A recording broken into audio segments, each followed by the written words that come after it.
When he turned his back from shoulder to shoulder, it looked like as wide as the tailgate of a truck. And just darkness, literal darkness, just came like all over, just all over me except where I was standing. This thing let out the most blood-curdling, mind-blowing, spine-tingling scream that you've ever heard in your life, and it cut through me like a knife. And I knew that they were going to take me. I just knew it. And then the next thing I can remember is being levitated.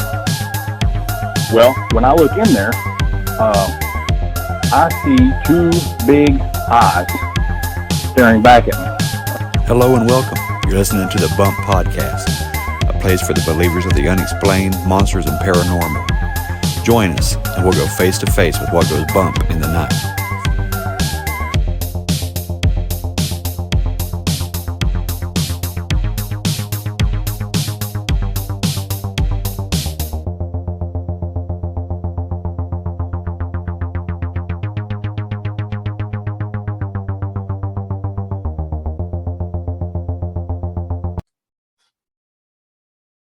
Hey there, believers. I got a good episode for you today. Before I get into that, I just want to say thank you again to Sam Tripoli and the guys at Tinfoil Hat Podcast. And for the Sworn, you guys are showing up. Today, I'm speaking to somebody who reached out that heard me on Tinfoil Hat. I love it. I love it. Keep it coming. Thank you guys for coming on to my show, checking out my past episodes. I got an archive of almost 100 episodes now. You're really helping me out. You're helping the show to grow. I've had tons of 5-star ratings and reviews thanks to you. Just in the last 8 days that I've been on the show, my listenership has almost tripled. And I thought I was doing okay before, but it's doing great. So let's keep that momentum going. I will try to keep bringing everything I can to you guys. I'm shaking this. Sorry, it's an alarm. I'm shaking this virus or whatever you want to call it. I'll be back to work in a few days, but still working out some kinks. Still a little bit weak, but good to go. Tonight, I'm bringing on. Well, I don't even know if he wants me to give his name due to his line of work, but I'm bringing on Dan onto the show. I'll let him give any more details on that as to, how to identify him or where he is or what he does. He has some very compelling UFO experiences, some sightings. He's also got some more he said he's going to talk about. So we kept it kind of vague in our email exchanges, but we stayed in good contact with each other. I'm very excited to hear what he has to say, especially the one that happened at a young age. This large rectangular shaped craft, he said, was massive, like the size of 2 football fields. So I got to hear more about that. All right. So I'm going to go ahead and bring him onto the show. So just hang in there with me. And if you guys want more content, I'm on Patreon. I got 5 tier levels to choose from. $2 a month show support for the show, $5 and up. There's different kind of packages. Okay. For $5 a month, you'll get bonus content. You'll get early release episodes. I believe there's even swag that comes out to you guys every few months. I'm not sure exactly what the details are on some of those. I'll have to check back and look at them.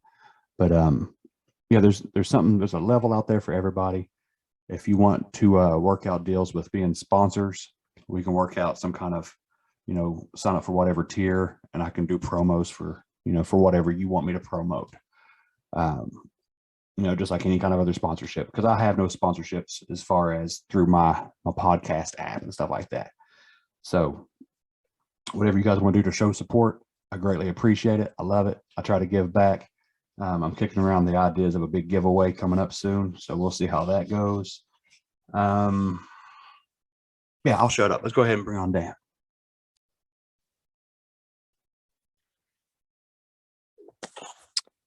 Well, Bo, thank you for having me on.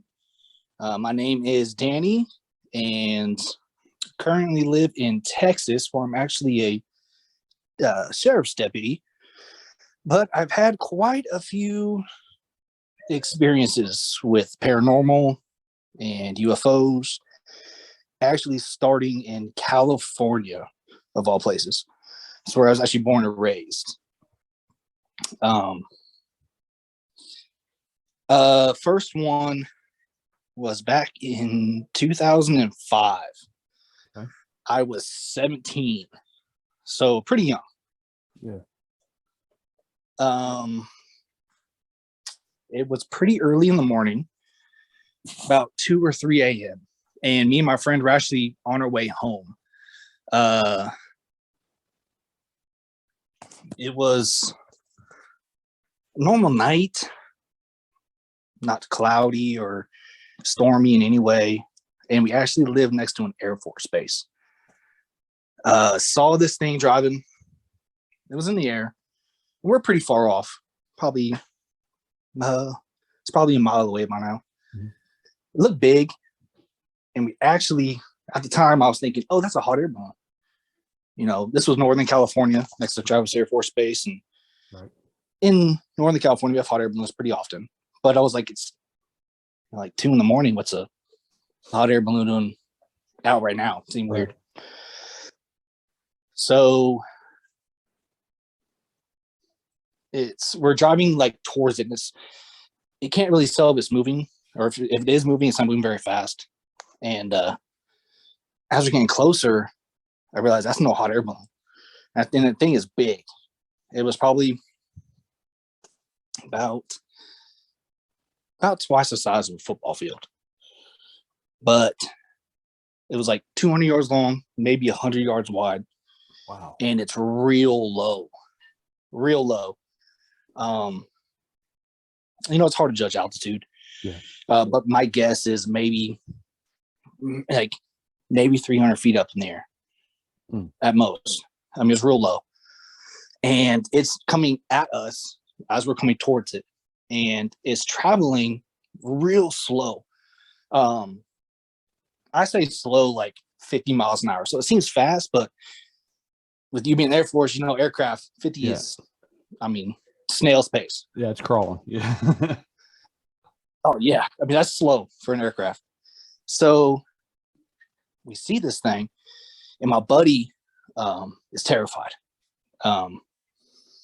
He's telling me, go home, go home, go home. That's all he's saying.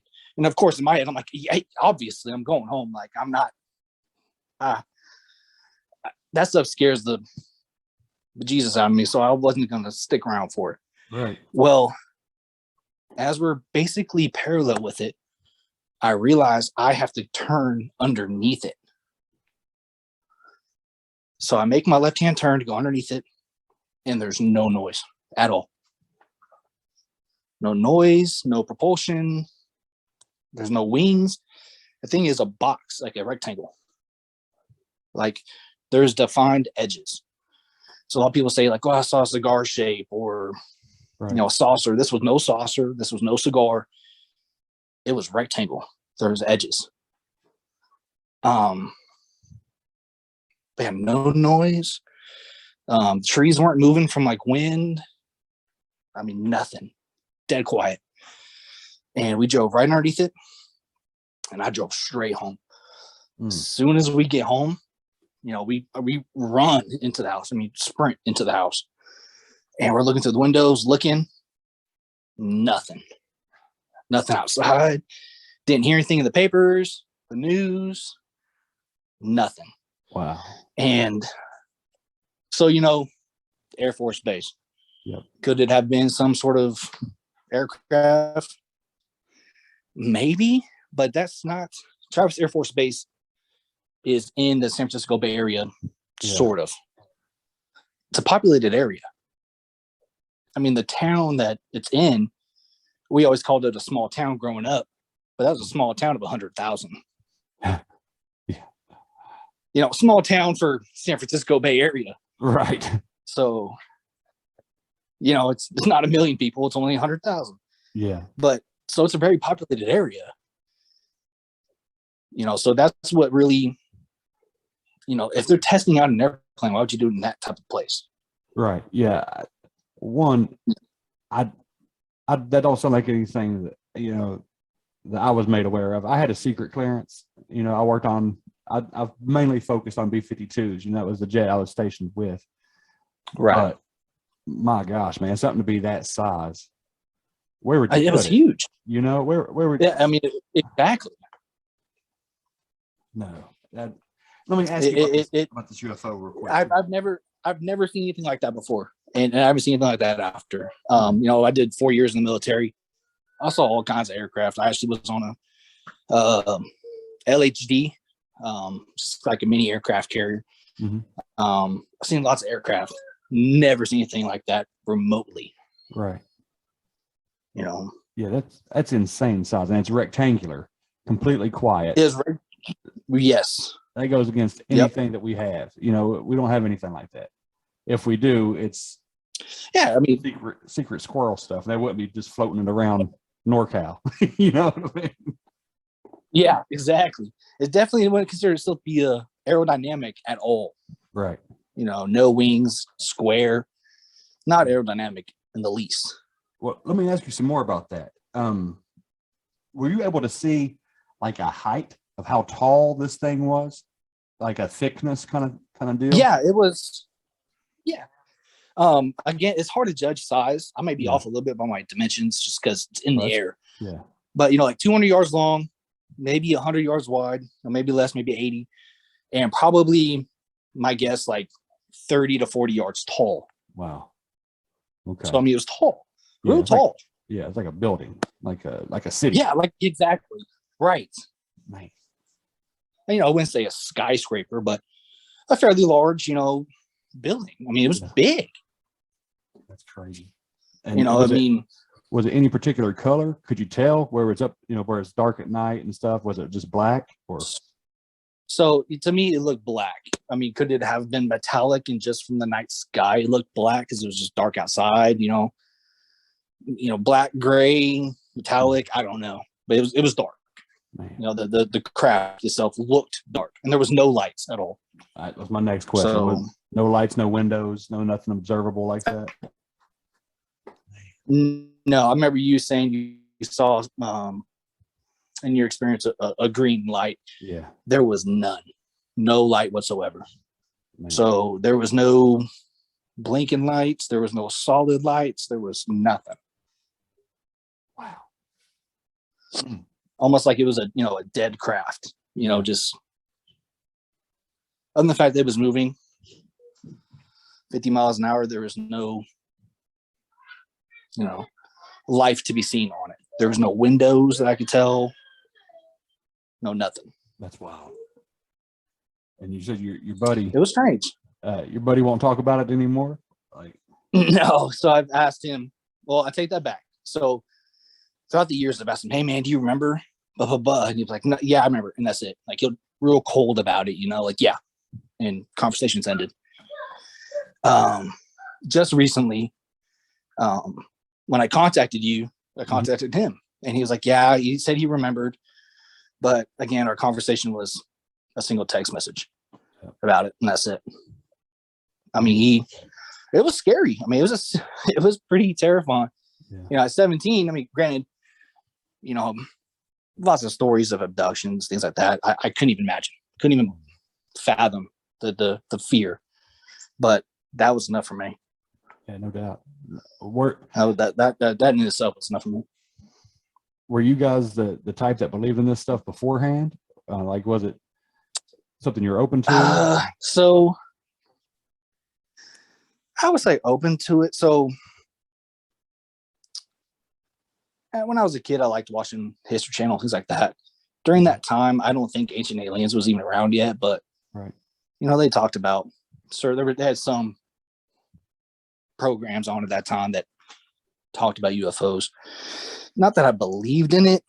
It was just, to me, it was interesting to watch, but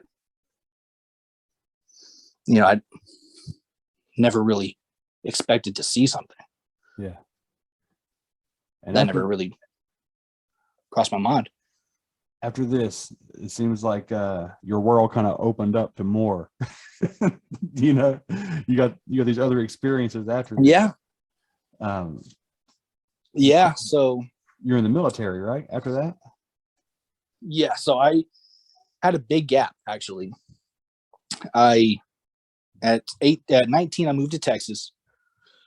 I wasn't doing much of my life. I was waiting tables and bussing tables, and I was like, I'm going to do this the rest of my life and decide go make something of myself. So I joined the military, and I was old. I was an old guy. I was 24 in boot camp. And after about, this was about 2.5, 3 years in. I'm married at this time. And we lived off base. And I was stationed at 29 Palms in Southern California in the Marine Corps. And so we lived off base, and we're having a little fire outside, just me and my ex-wife.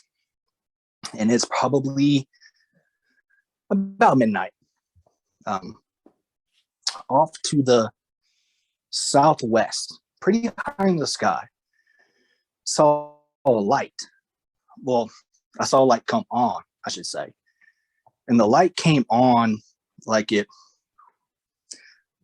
how a moon will wax and wane. It didn't just blink on, it like waxed on from like left to right, and it whoop, became a full circle. And it was whitish yellow in color. I think anything, just thought it was weird. Like, what is that? Right. At this point, I'd been in the military for some years. Been to a few places overseas. Saw lots of aircraft, saw lots of things. Done a lot in training, of course. Just, it didn't fit. And it was way off base. I mean, the base was actually located to our about northeast, and this was southwest. Okay. Saw it then travel. It hovered in that moment, in that area, for about 10 minutes. And then it traveled across the sky and went to our, I believe it was our east, to the eastern portion of the sky. And then again, it just hovered and it stayed right there for another 5 or 10 minutes. And then it waxed away, or waned away, as I would say. Again, like the moon, it came on one full circle and then went off. Like a windshield wiper. Wiped it on, wiped it off. And so we were like, what is that? Never seen it before. It's very odd, strange. And we were like, it's crazy. Like, again, maybe it's something that military has I've just never seen before, but it was never over the base. And never at any point in time of the flight that we saw was over the actual base. Pretty far away, miles. Especially being in the air, I'm sure it was, 15, 20 miles away from base, at least. Right. And then about a year later, I was a young gunner. So I was a tanker. I operated the M1A1 Abrams main battle tank. And the gunner is kind of like in charge of the tank. They do make sure all the maintenance is done. They're in charge of most of the crew. The only ones ahead of them is the tank commander, who just honestly doesn't show up. They're too busy, playing video games or working out or doing whatever they want to do. So I get tasked to me and a driver to take a lieutenant out to the field, and he was going to go and learn how to call in air support and call in fire. I don't know if it's air support, but calling artillery and calls for fire. So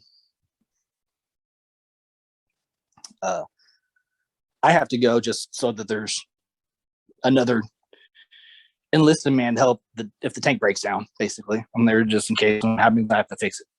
So me and the driver drive him out to the field. He gets off the tank, hops in Humvee, and drives off to who knows where to go do his training. So me and the driver just sitting there, hanging out, eating crayons as Marines do. And so we begin just talking. I'm telling him about what I saw in the sky. I was like, yeah, man, it was, it came on, came across the sky, came off, seemed weird. And he's very skeptical, which I totally understand. Seems, like, okay, yeah, you saw a UFO, whatever you say. Well, during that conversation, it appears behind him. And I'm like, look, there it is right there. He jumps off that tank and looks around. He goes, no way. And I'm like, that's exactly what I was telling you about. That's it. Same thing. Hovered there 5-10 minutes. And that would have been, I want to say it was in the western sky. Then it moved to about the northern sky. Hovered for 5-10 minutes, waned away. And we were like, dude, can you believe that? We saw that. I told you that's exactly what I was telling you. And he's like, that's so nuts. He's like, I don't know what that is. I don't know. I'm like, neither do I. And, we're, as a gunner, we take a lot of classes and actually take a test on vehicle identification. And everything from ground vehicles to air vehicles, because we have to know if that thing coming is friendly or foe. Right. And we're only allowed to miss 2 vehicles out of 20. And if one of them is an American, immediately you fail. So we don't want any friendly fire, of course. Right. Never seen that before in my life. He's never seen that before in his life. I don't know what that was. About an hour later, he becomes violently ill and starts throwing up everywhere. Really? And he's just sicker than a dog, throwing up. Could it be coincidence? Could be. I don't know. But I thought it was odd, that after we see something like that, he's violently ill. Yeah, man.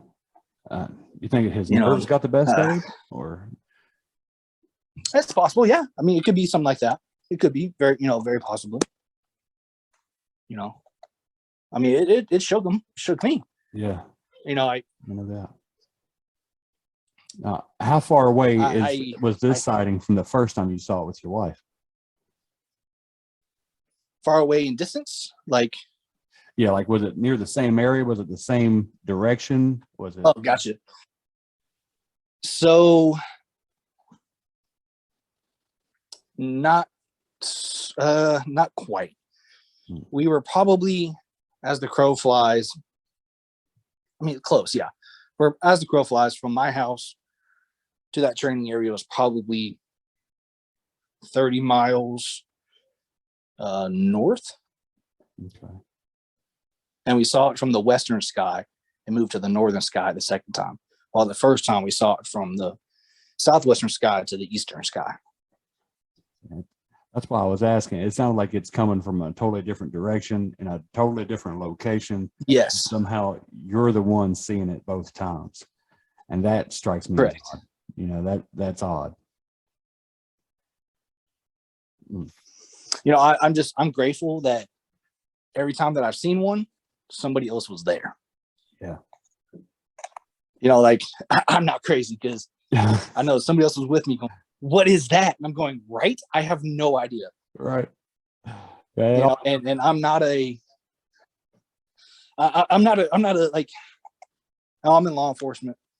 I've been in my fights. I was in the Marine Corps. I have some physical courage when it comes to dealing with another human being. Right.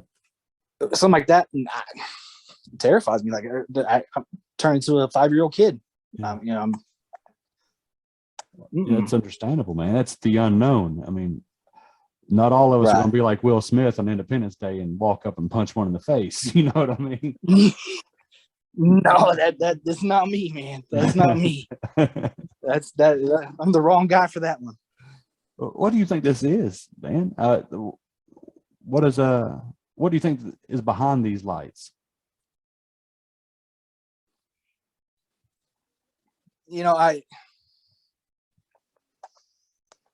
In all 3 scenarios,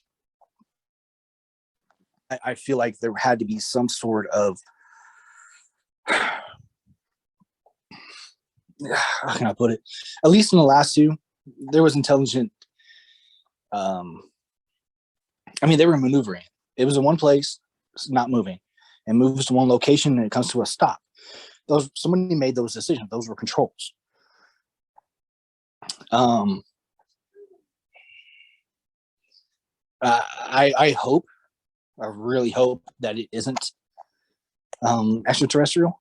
I would think it is. I believe that there is life out there, Yeah, but it scares me, so I hope it isn't. If that makes sense. it does. Yeah. Uh, so what they are, I don't know. I mean, all the different interdimensional beings, or aliens that are the conventional that we think of. I would think, with all my being towards military bases, that there was no response that I ever saw. Mm-hmm. I never saw, aircraft in chase. Right. So were they just not noticed? And no one, were they not picked up on radar? Or were they military, that they got this technology either we just don't know of, or was given to them, that whole conspiracy theory that, we got it from them. Right.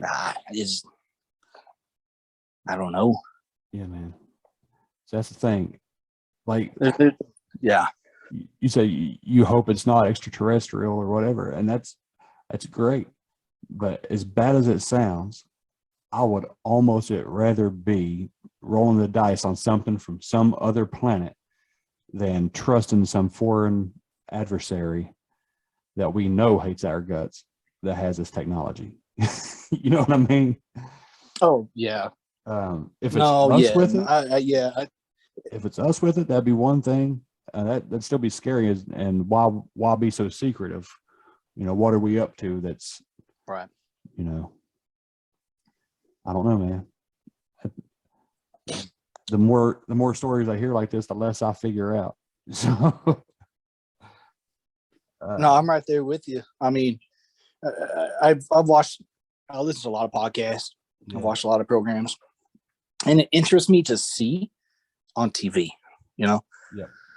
So most of the stuff I've seen kind of makes sense. Similar, not I would say it's similar to the ones I saw, but at least in the last two, there was the lights. Seemed to be an orb or circular in shape, spherical in shape, which is pretty common. Yeah. That first one I saw, there was nothing. There's never seen anything like it. I've never heard any other accounts like it. Yeah, that's insane. That's what was unnerving to me, is that was something totally different. Yeah, I've heard of these. It's I've heard people refer to them as motherships. Like it's something that size. Okay. Yeah. That you would think something would port on this thing. It'd be, okay. Sure. But I've never seen anything that size. I don't know what in the world that would be. And I got different theories about what aliens are. It's constantly evolving and it's constantly changing. I don't know what to think. I'm just trying to wrap my head around something that I can understand, and it's hard to do that. It's hard to understand this stuff. But man, we're putting our little box and understanding, and when something shows up that we don't understand, it's hard to grasp. Yeah, man, it is. Now, you said in your email that you had some in the field of law enforcement, that you had some paranormal experiences. Yes. If you are open to discussing those, I would love to hear these. Sure. So I used to work in an agency that was like in San Antonio. So San Antonio is all like New York, where there's New York, there's a lot of like, I don't know, over there they call them boroughs. Mm-hmm. On San Antonio, there's a lot of, it's a big city with probably 15 cities within it as well. So our city, our entire border, every one of our borders bordered into San Antonio. Well, we had this, it was not really assisted living, but it was like It was like a senior living apartment, but it was a step below senior living, I should say, or assisted living. And it was a large building. I think it's like 12 stories tall. It might be 10. Very tall. It has like 3 wings. And back in 2014, they had a fire, and real bad. 5 people actually died in the fire. Oh no. And then 1 person died 2 days later after the fire. Some say, the autopsy said, oh, it's health issues, not fire related, but okay, seems weird that fire happened and then 2 days later they died. I'm sure it was fire related. Anyways, entire building is vacated. They won't tear it down because it is the worst fire in San Antonio history. Only, 5 people died, so you wouldn't think it's that bad, but apparently the worst fire in San Antonio history. Yeah. So they had to hire security because a lot of people wanted to do, paranormal investigations on it. And, the owners didn't want anybody else in there to get hurt and insurance liabilities and, that whole thing. So they actually hired the county and the deputies to do security on it. Well, that didn't last long. And the county, I didn't work for that agency. I didn't work for the county. So what I have is third-party information. Okay. But they refused to continue their contract there because of paranormal activity. And deputies were saying that there was doors that would open, and they were the type of doors that had like a handle, like not a knob, but a handle. And they could hear the handle actually go down, the door swing open, and the handle be released, and hear it flum, flum, flum, flum, go back to normal. And they like, what the heck? And they go and close it and walk away, and it happened again. So they said, we're done. Not working here. We're done. Well, they had to get somebody else to fill that contract, and they got, some security agency. Well, that security agency didn't have to go inside anymore. They could just stay outside.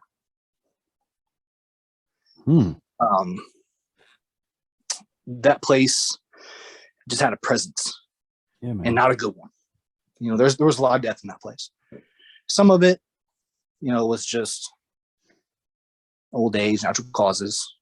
We had suicides, and then we had the fire. And it was in that place. Every time I drove by, I didn't want to look up. I didn't want to look towards it. I could feel it.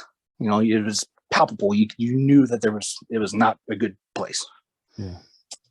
I had only been inside of it, and I worked there for about 5 years. I maybe went inside maybe a half dozen times. Wow. And it was not a good place. And I stayed away from that place entirely. It was pretty spooky. Yeah. One time we went in, and there was a photograph, just a random photograph of a baby, and had date of birth, date of death, and it died 2 years after it was born. It was a 2-year-old baby when it passed away. Next to it was a dentures, and that was it. Empty room. That's all that's in the room. Now, how real is any of that stuff? I don't mess with it. I'll walk out. Yeah. Well, let me ask, the feeling that you get from it, is it just like an empathy, like it's just so traumatic that it brings you down, or does it feel like something negative is there, like something that would do you harm? So to me, it feels negative. To me, it feels overbearing, foreshadowing, or just heavy. I've never felt sad. I always felt on edge, fearful. That's the feelings I get when I was around that place. Yeah. I've been to a lot of death, a lot of unintended car crashes, suicides, you name it. I've been to a lot of stuff, and a lot of deaths. You get nothing. It's just another call, just another body. And some of them you go to and you can feel it, and then you can just feel I don't really want to say the word evil, but you feel that power, that overbearing heaviness of it. Yeah. And that's the feeling I get there. It's just very overpowering. I mean, I worked with a lot of guys, and some guys thought it was spooky. That was about it. And other guys didn't really care. It's just another building to them. But that place had some weight. Yeah. Whenever I went by, it just had that weight. One of the guys on my shift I worked with one time, he was actually in seminary school. He was going to be a preacher. Oh, okay. He decided, during his schooling, that his calling wasn't to be a preacher, but to be a police officer. We get a call for suspicious activity into a house. So we both show up. We walk in, and she's like, "Yeah, my doors are opening and closing. There's somebody in my house." So, I'm not thinking anything of it. I go into tactical mode, and buddy, we clear the house. There's nobody here. Cool. I tell her, hey, I don't know what you heard, but there's nobody in this house. Anything else happens, give us a call back. Take care. And after we leave, he goes, "Did you feel it?" I said, "Feel what?" He goes, "You didn't feel that presence?" And I was like, "What are you talking about?" And he goes, "She's a witch." I was like, "What do you mean she's a witch?" He's like, "Well, she's, practicing witchcraft." And he's telling me all the stuff that he saw. He's seen he's seeing incense burn, he's seeing stones, he's seeing whatever, the multitude of things. And I'm like, "Nah, man, all I saw was a bunch of dead bugs and, just a dirty house, man."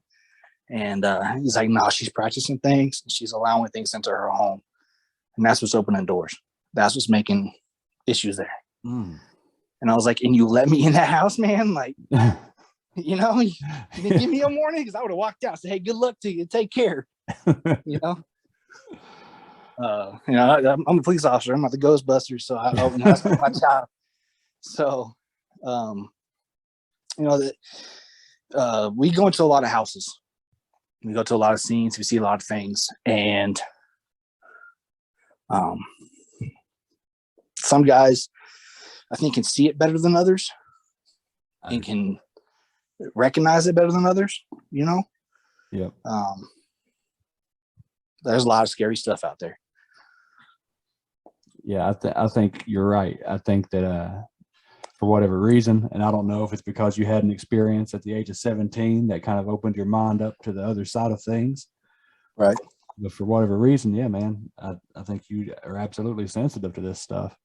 And well, I am a Christian. I know you've talked about it before. I am a Christian.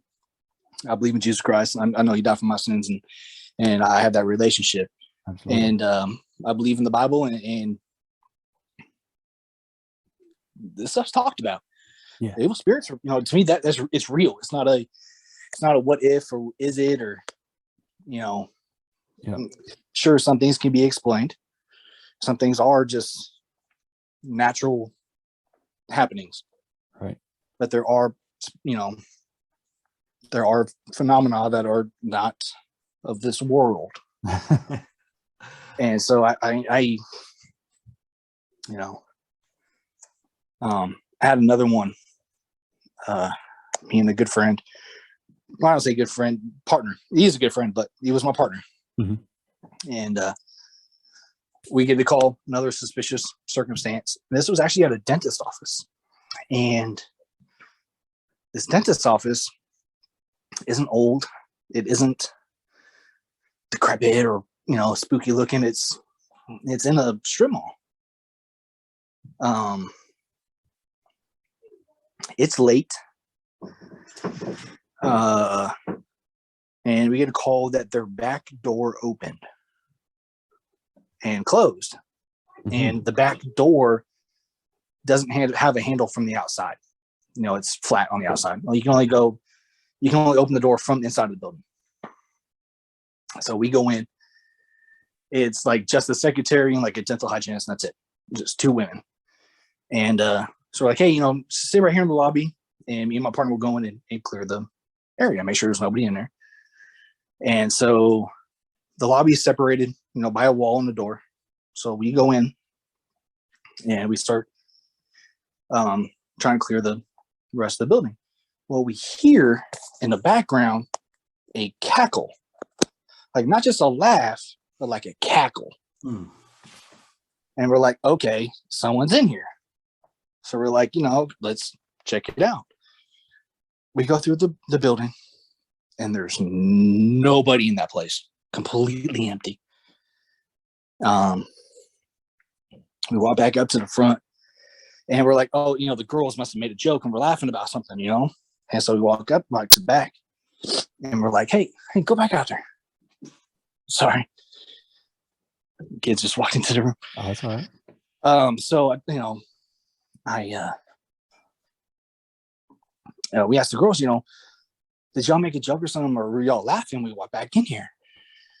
And they're like, no, we heard that laugh too. We thought you found somebody. And I was like, well, good luck. Call us back if something happens. You take care. I can't shoot a ghost, you know, like, right. You know, you take care, man. I'm like, I hope it works out for you. But, you know, and it wasn't nothing to the left or the right of it was open. It wasn't like the sound came from, you know, next door or anything like that. It had, like, we heard it as if it was just down the hall. And so we fully expected to find somebody back there and be like, you know, come on, man, what are you doing in here? You can't be back here. You know, that type of thing. Right. Nope. Not a soul. Wow. You know, very strange. That is strange. That's like, but that, it being on a strip mall though, that kind of tosses a wrench in things too. Like, is it something on the property? Is there some kind of object that somebody brought in to decorate with that has an attachment to it? Man, that's just weird. It was, you know, again, I've had some instances where you know, it's one of those that could be explained. Could be. You know, there's ways that, you know, there's, it could be debunked. You know, there's no way that one's, you know, soundproof. It was just a very odd, unsettling, you know. Well, here's my opinion real quick about debunking stuff. Unless you're there, you know what I mean? Unless you have that feeling and you know what was going on, I don't give as much credit to people trying to debunk as I have, you know, as I give to people that actually experienced it. You know what feeling you got from that place. It's your experience, you know what I mean? Right. If you felt like something bad was there, then I'd say go with your gut, man. Yeah. You know, like I said, I've had some close calls doing my job, and you know, I've had a guy at one point try to pull a gun on me, and we tussled and whole nine. I've had it all. But when it comes to something like that, I'm a coward, man. I'll tell you right now, I'm a coward. I'm not messing with it. You know, it's beyond my control, you know? Yeah. Well, that's totally okay. You know, I don't want anything to do with that either, to be honest. Right. Like I said before, I you know, did a little bit of ghost hunting and stuff when I was younger, and when it got super real, I walked away from that. Yeah, I don't want that. Right. I got all the confirmation I needed. Good enough. Have a good day. I love to talk about it. I love to try to figure it out. I love to read about it. But I don't have any desire to go poking demons or whatever else with. Right. It's not for me to do. I actually had an instance where somebody was actually trying to provoke an incident, and this actually happened in the military. That was brand new to the Marine Corps. I was actually in tank school, and at the time it was held in Fort Knox, Kentucky. Oh yeah. And lots of old cemeteries on that base. Yeah, man. And somebody had bought a Ouija board, and they decided they wanted to go play with it at the graveyard. Well, the sergeant who was in charge of us that night decided, yeah, that'd be funny, and tasked me to be the leader of this secret operation, you know. Oh yeah. He took it as a learning experience. So, you know, I had to write a 5-paragraph order, the whole 9, present it to the sergeant. We went on this mission, you know, it's Fort Knox, and he said, you know, if you get caught, I don't know about it, so good luck. Right. You know, so it's about me. I want to say probably 6 or 7 of us in total. You know, we had to keep communications up and whole 9. So we get to the, I didn't think anything was going to happen. Others was just, no, I didn't want to do it. I got tasked with it. So we get there, and they start asking questions, and not much is really going on. You know, it's a Ouija board. At this point, to me, it seemed like guys were just messing around. But there was no answers, right? Like, they were asking questions, but no one was actually getting any legitimate answer for anything. Right. One of my buddies at that point threw his head back, and best I can describe it is speaking in tongues. I go to a Baptist church now, but the Baptist church I go to isn't the type that speaks in tongues. Yeah. So I don't know what it was, but to me, that's like what it resembled. Me being in charge of the desk, like, hey, we done. Put it up. Let's go. And they kind of picked him up, helped him out. We walked out and began making our way back to the barracks. He kind of came to and was like, nah, like, I remember, man, but it was weird. Like, I know what happened, but like, I wasn't really myself. Like, I didn't feel myself. He's like, I know what I was doing, but I just wasn't myself. I'm like, okay. You know, we left. Well, he's actually a preacher now. Is he really? He's a preacher now. Yeah. Good. Yeah. He has his own church in Kansas. He's a preacher now. He's doing well. So, I mean, you know, I guess that really, I know he was a Christian beforehand, but I think that really, you know, opened his eyes to real evil.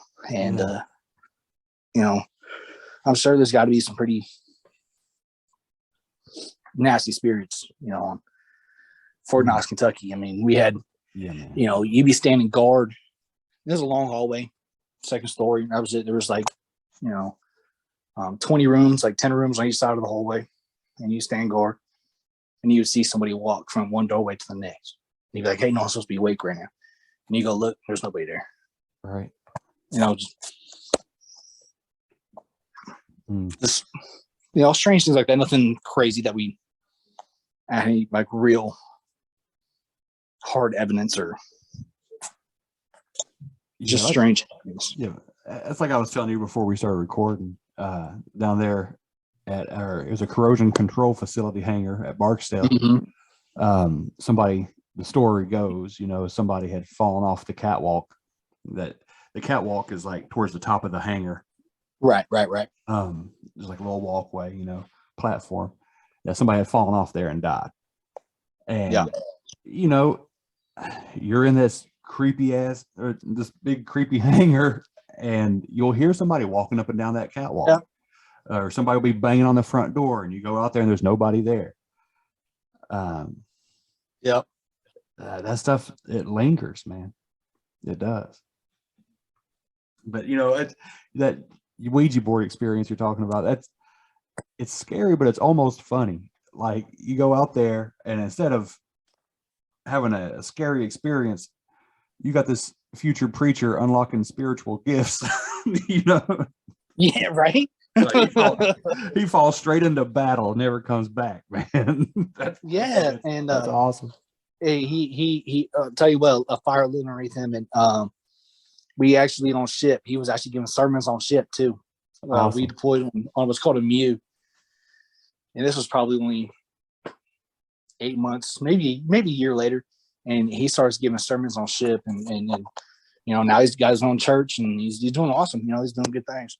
That's fantastic. But oh yeah. But it's not about the military, man. There's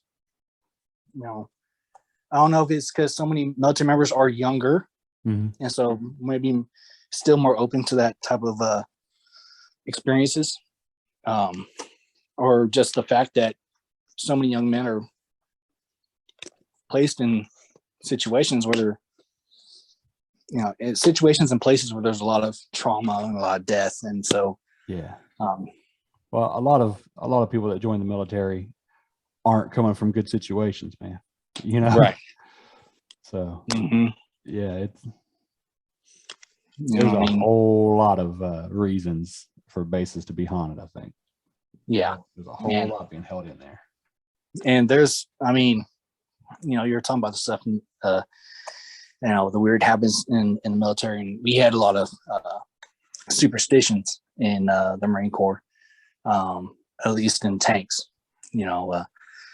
It seemed kind of funny. It seemed very silly to me, and so I saw things actually happen. Right. So, like on tanks, there are certain words we couldn't utter. So, like apricots were no go. You don't say that word. You don't bring them on the tank. Bad juju. Yeah. And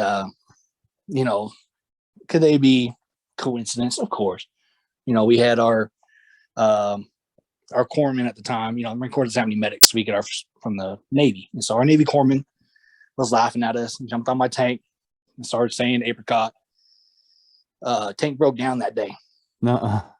Yeah, so we told our gunny, hey, Doc was up here, saying apricot on top of the tank.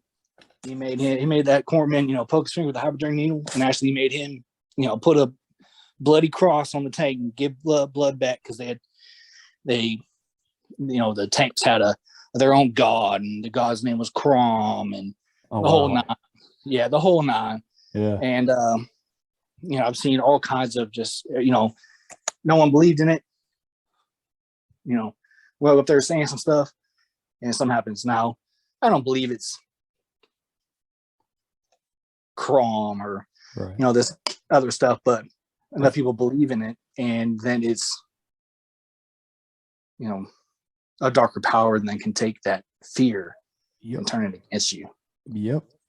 Yeah, Crom. That's I know that god's name because that's off of an old Conan. Exactly. Conan Yes. the Barbarian. Yeah, man. Yes. I read all those novels. Where it came from. That's where it came from. That's exactly where it came from. I think he was the god of, he was the god of some metal. Yeah. And so he said he was the god. They always say he was the god of tanks. The tanks were, these big giant steel monsters. So he was the god of tanks. And we had people who would actually put chicken bones and put things into the tank for good luck. And there was an old saying that I don't want to come off too machismo or sexist, but they had a thing that they called them ammo door, women of the night. And it was bad luck to go into battle without putting some sort of pornographic pictures on the ammo doors. Yep. And so that was a big, you had to have. If you don't have it, you're going into battle with bad juju. So, all the tanks, whenever there was a deployment, they always put that stuff up. And it was all kinds of crazy, superstitions, and they had to follow. And ostracized from your crew if you didn't. Like you said, it might not be Crom, but you might be feeding something dark. You know? Exactly. Yeah. You know, and I think that's what it was. Yeah. You know, it was like where that happened with that tank going down. You know, we were in Africa when that happened, and a lot of bad. It just felt real. It was definitely giving credence, or giving, I mean, not credence, but giving leaving yourself open for something to happen, for a dark entity to do something to make you question, you know. That, you know, it was strange, some strange stuff. Yeah, man. Yeah. Wow. So how many years did you wind up pulling in the Marine Corps? Only 4. You know, I Did 4? I tried to stay in. Yeah. And at that point, Obama said, "Hey, war's over, get out." Yep. And so I got out. Yep. And, well, thank you for your service. No, thank you. And you know, I didn't know what else to do with my life. You know, I was lost. You know, and I didn't know how. You know, I was married. You know, married, had a kid, and another kid on the way. And so I figured, what the heck am I gonna do with my life? You know, to support a family. And so I was like, well, maybe I'll give law enforcement a shot. You know, I'm used to a haircut and a shave, and wearing body armor, and I'm used to getting yelled at by a sergeant. So give it a shot, and been doing it now for 7 years. Yeah, well, that's awesome. Thank you. You're continuing your service, man. I think that's admirable. Well, thank you. Absolutely, brother. Well, Danny, is there anything else you want to go over before we wrap things up? I mean, I'm not definitely not gonna be one of your featured episodes. I mean, my stories, I wasn't abducted or anything crazy, but you know, I appreciate your opportunity to explain what I have seen, and maybe, you know, at least in my career, you know, we see a lot of things, and a lot of guys just don't talk about it. Well, and so hopefully this opens it up for some people to talk about the stuff they've seen and the, you know, stuff that happens. Yeah, I appreciate you doing this, because I have had several law enforcement officers message me. They'll email me or whatever, and they want to talk, but they don't want to come on the show and talk. And yeah, you know, I get it. It's one of those things where, you know, if you're deemed crazy, you're gonna lose your job. Yeah, you're a liability. Yeah, I've had people that are in mental health field. Yep. You know, that have been on the show, but I can't breathe a word about what episode, who it was, because they can lose their license. Right. So it's a noble thing, and I appreciate you coming on here, and people will just have to understand why there's not going to be a YouTube video along with this episode. You know what I mean? Yes, sir. So it's fine. I really thank you for sharing this with me, and it'll be on sometime in January. It'll make it onto the show. Sounds good, sir. I really appreciate this opportunity. Hey, thank you so much, Danny. You have a good night and stay safe out there. Yes, sir. You take care. All right, brother. All right, bye. Later.